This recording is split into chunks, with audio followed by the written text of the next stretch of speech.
Now we are going to discuss again integrated rate law.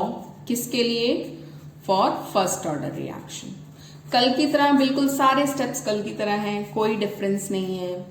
ठीक है, बस आज हमें फर्स्ट ऑर्डर के लिए डिस्कस करना है. तो first of all I will be writing the definition of first order reaction. So when the rate of reaction depends upon concentration of reactant, that reaction will be discussed as first order reaction. Okay, if I write a general reaction, that is a amount of reactant, it just react together to form product. Okay, now for this अगर मैं कल की तरह ही differential form of equation लिखती हूं, differential reaction लिखती हूं, so it is decrease change in the concentration of A, ये रिएक्टेंट है, decrease in the concentration of A by time change total dt is equal to k into A raise to the power. आप यहां 1 लिखो, चाहे नहीं भी लिखो, वो अंडरस्टूड है, फर्स्ट ऑर्डर है. ठीक है. Now if I rearrange this, I'll get what? Change in the concentration of A by concentration of A into K into dt. Now I'll change the magnitudes. It is change in the concentration of A by A concentration, that is equals to minus K into dt. ठीक है, कोई changes नहीं है, कल वाला सारा काम चल रहा है. अब we are going to integrate. So integrating both sides, what we will get. So इसका इंटीग्रेशन तो हो जाएगा बेटा log a, it will be equals to minus kt plus i as constant. ठीक है. Now take this equation as equation number 1. ठीक है, like yesterday we were doing, all the things are same. Now after this what we have to do again, this is what? This is concentration of reactant at time t. t time finish होने के बाद ये बचे हुए reactant molecules है मेरे पास. But if I consider time t is equal to 0, then so at time t is equal to 0, A will be equals to A naught. Okay, so हमारा यहाँ पे अगर हम पुट करते हैं इसको, तो हमारी इक्वेशन क्या हो जाएगी? It will B log A naught, it will be equals to minus K into 0 plus I.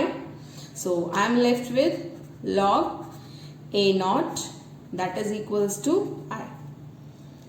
Okay, now put value of I in this equation, equation number 1. put करो, यहां से लिखना शुरू करते हैं, यहां से. so it is log concentration of A minus K into T plus I की जगह I'll write log A naught. ठीक है. अब after this what we have to do? Now we have to rearrange it. So it will be log A minus log B क्या होता है? log A by B. तो ये हो जाएगा A naught, that is equals to minus KT. Okay. After this what happened? It can be written as Kt is equal to log A naught by A. ठीक है, कुछ नहीं किया, change किया और इसको न्यूमरेटर को डिनोमिनेटर और डिनोमिनेटर को न्यूमरेटर किया, यहाँ से साइन रिमूव किया. Okay, after that we have to convert it into 10 to the power base 10 to the power 10 sorry. So I can write पहले इसको k is equal to 1 by t log this one, and now at last K is equal to 2.303 by T base 10 में convert किया concentration of A not by concentration of A. This is integrated rate law equation for first order reaction. Again here this is what? Rate constant. This is time. This is concentration of, किसकी concentration है? Reactant की. कब? Initially. And this is concentration of reactant का ही है ये भी, but after time t. Okay, fine. अब this is the derived equation, जिसमें से जो आपको याद रखने वाला पार्ट है, this is only this.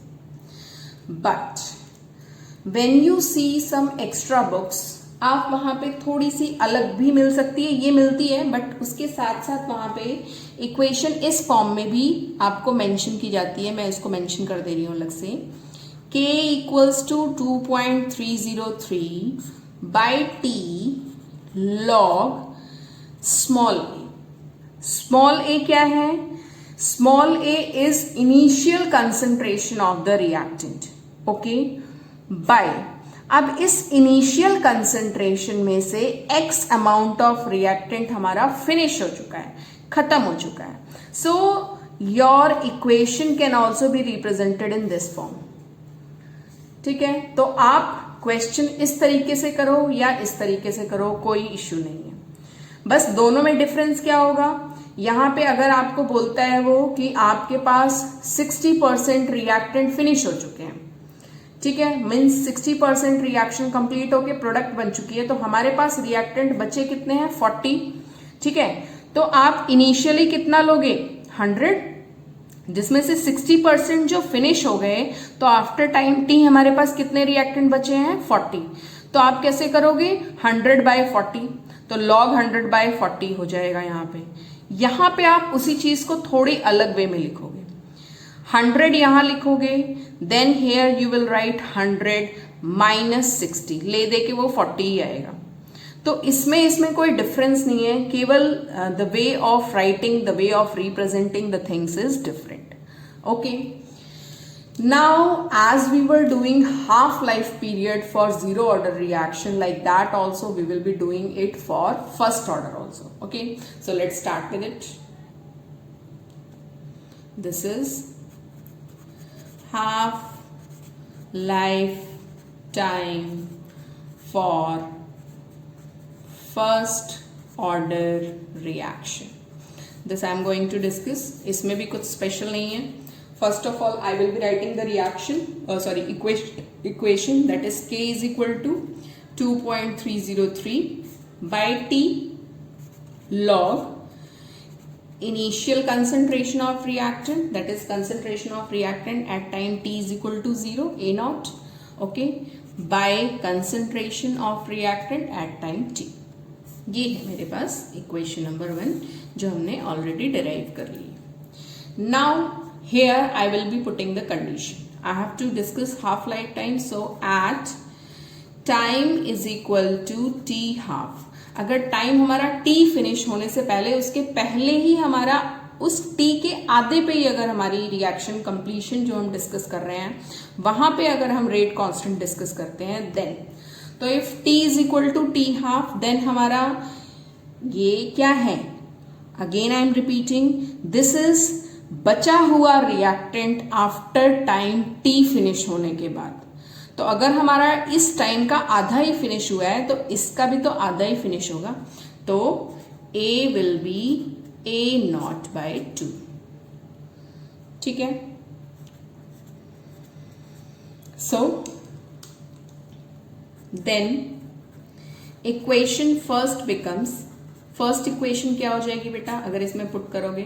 So it can be K is equal to 2.303 by T half log A not तो हमारा इनिशियल है ही, and in place of A I write A not by 2. ठीक है, then I can write t half is equal to 2.303 by k log 2. अभी log 2 की value I will be putting, log 2 की value होती है 0.3010.